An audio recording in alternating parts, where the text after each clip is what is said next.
Char! Hello mga kababayan, this is Roy and you are watching again my short vlog for our today's short episode.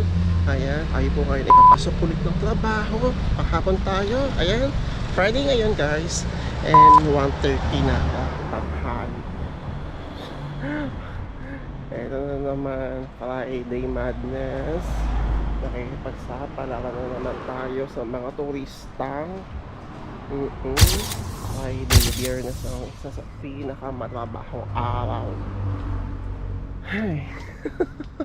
So I made this video again para as usual, I'm doing my best to be consistent makapag-upload tayo sa channel natin. May pag-uusapan tayo isang topic ulit patungkol sa mga inquiries ng ating mga first time viewers. Again, maraming salamat po.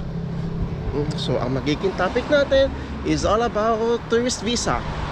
If you are planning to come here to find a job here, ayan, advisable ba tourist visa? Yes, so yan po ang ating magiging topic for today. But before anything else, if you haven't just subscribed, if you are new to this channel, please help me to reach 14,000 subscribers. Thank you so much.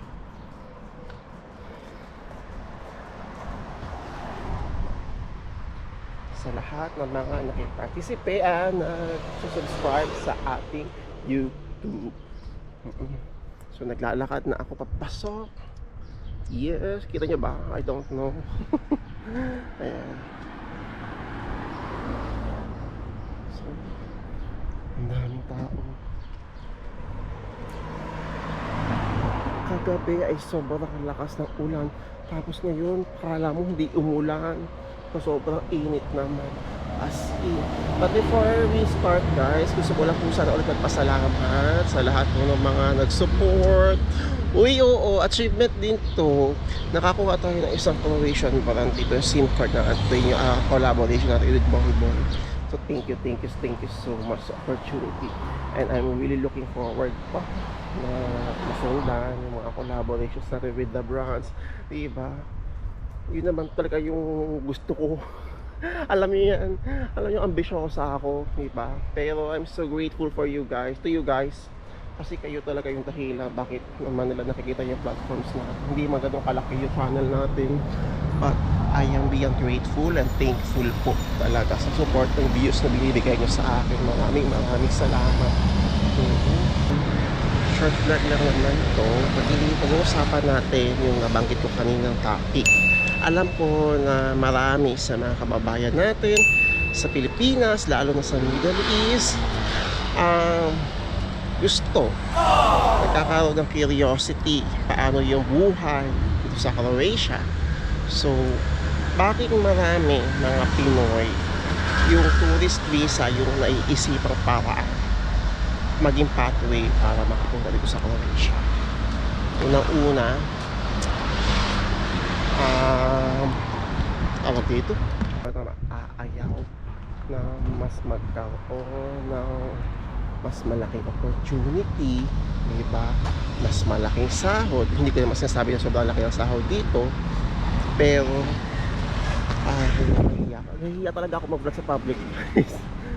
Ito yung isa sa paraan na mas nakikita na makaramihang nating mga kabahayan na mas mabilis, mas less requirements, at mas napipil nilang may assurance na makakaalis, makakapunta dito sa Croatia, and dito na maghahanap ng trabaho.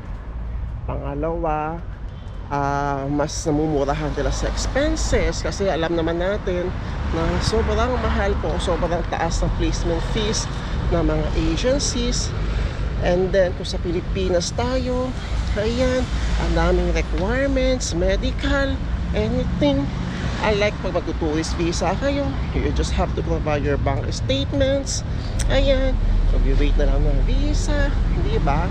So sa hirap ng buhay sa atin, or ang hirap ng buhay, alam mo yun, talagang mas naghahanggat tayo. Hindi naman tayo pupunta ng isang bansa, lilipat ng isang bansa na alam naman natin na hindi makakabuti sa atin.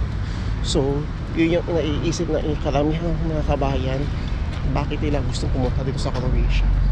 And hindi ko naman kayo masisisi kung yun talaga yung gusto ninyo mangyari. But ako kasi naging vocal naman ako dito, guys. Wait lang, ang ganda dito. The stock. Diba? Dumi-dumi lang. Umulan kasi kahapon eh. Yan. Naging vocal naman ako na hindi ko po talaga ina-advise. May mga gumagawa niyan, pero hindi ko po talaga ina-advise na yun din po yung gawin ninyo. Kasi kung tayo sa maliit, magpapaglag ako sa bilat.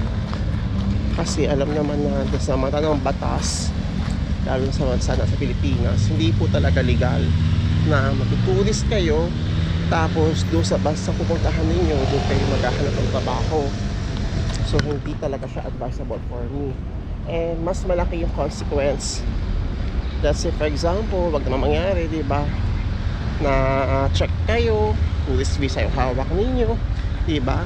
May mga possibilities na maban, magkaroon kayo ng restrictions, and mas mahaba yung alam mo yun, imbis na sana mas makabilis yung pagpunta nyo dito, is mas tatagal.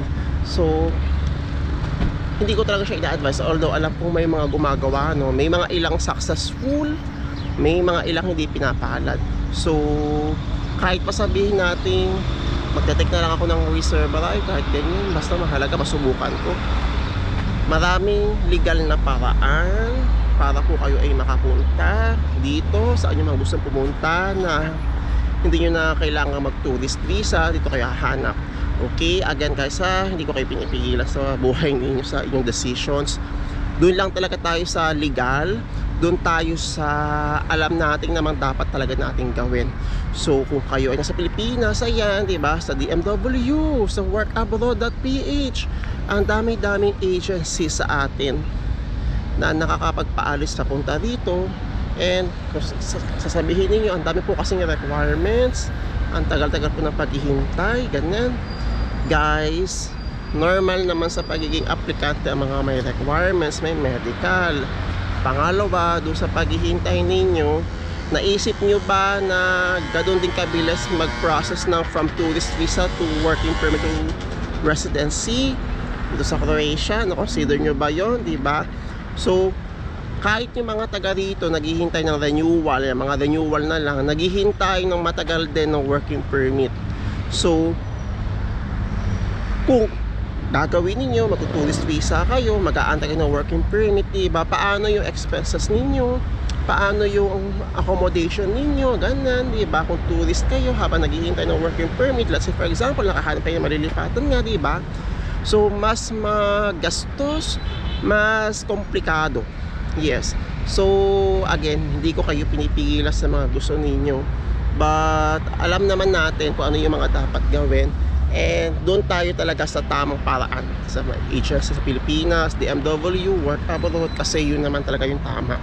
And ayoko rin kayo mapahamak, huwag nating lagyan ng record yung mga passports natin, kasi baka maka-affect rin yung sa mga future applications natin. Isa pa rin sa nakikita kong dahilan bakit nakikita ng karamihan kasi sa atin na sa social media mas madali yung ganung paraan. I don't know, pero ang dami-daming mga, ito naman sa mga digital creator din, shout out guys, wag naman tayo mag-enggayo din ng mga, alam niyo yun, alam niyo na, let's be responsible content creators talaga, sana all maging responsable naman tayo. Oo, may mga ilan ako napapanood talaga sa FYP kung ganyan yung way, tuturi, sagutin nila, i-sponsoran daw, ganyan. Hi guys, let's be responsible content creators. And sa mga viewers, huwag nyo i-release yung sarili ninyo, lalo kung alam ninyo na hindi nyo kaya yung pambayad din. Ayan, pag-isipan nyo talagang pag-isipan ninyo. Huwag kayong magpadala sa excitement, huwag kayong magpadala sa lahat ng mga nakikita ninyo sa social media na pag nasa Europe na ay hayahay na ang buhay, diba? So wag kayong papadala agad-agad sa excitement na ganun, kasi ito naman ay piece of advice din. Ibang iba rin naman talaga yung nakikita nyo sa social media, compare sa talagang totoong buhay. Hindi naman sobrang hirap ng buhay ko dito. Pero syempre, ang i-highlight ng mga, yung mga nag-upload na to, mga ganyan, yung mga talagang, alam mo yun, ewan ko, for me lang talaga is red flag. Masyado natin ginagaslight yung iba. I don't know, ha? And sabi ko nga, hindi ganun kayaman tong bansa na to. Ayan, kung kayo ay may mga stable na trabaho na, kung nasaan man kayo ngayon, pag-isipan ninyo pa rin kung igagrab niyo yung opportunity. We have our own decision naman, but we have our own mind to decide, and alam niyo yung inyong mga priorities sa buhay. Alamin niyo yung mga priorities ninyo bago kayo mag-accept ng isang offer na hindi kayo sigurado. Na-accept niyo lang siya dahil kayo ay excited, dahil kayo ay engaged. So yun, tok na ako, Diyos ko, malilate pa ata ako. Yun lang guys, hindi ko kayo pinipigilan sa anong gusto ninyong gawin. Basta alam na ninyo yung mga tama at mga dapat hindi nyo gawin pag gusto nyo pumunta rito. Alam nyo na, mag-iingat kayo sa mga kausap ninyo, mag-iingat kayo sa mga i-sponsoran. Ayan, lalo na kung hindi nyo kakilala yung tao, mag-background check kayo. Okay? Kasi yung mahal-mahal na ng buhay, ang gastos-gastos na natin, ang hirap na rin magtiwala talaga.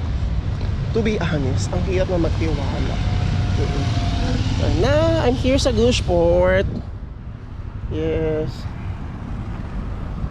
Nakakapagod talaga to araw na to. So, nag-expect ako maybe next month ng working students. Kasi nagbabakasyon na ulit.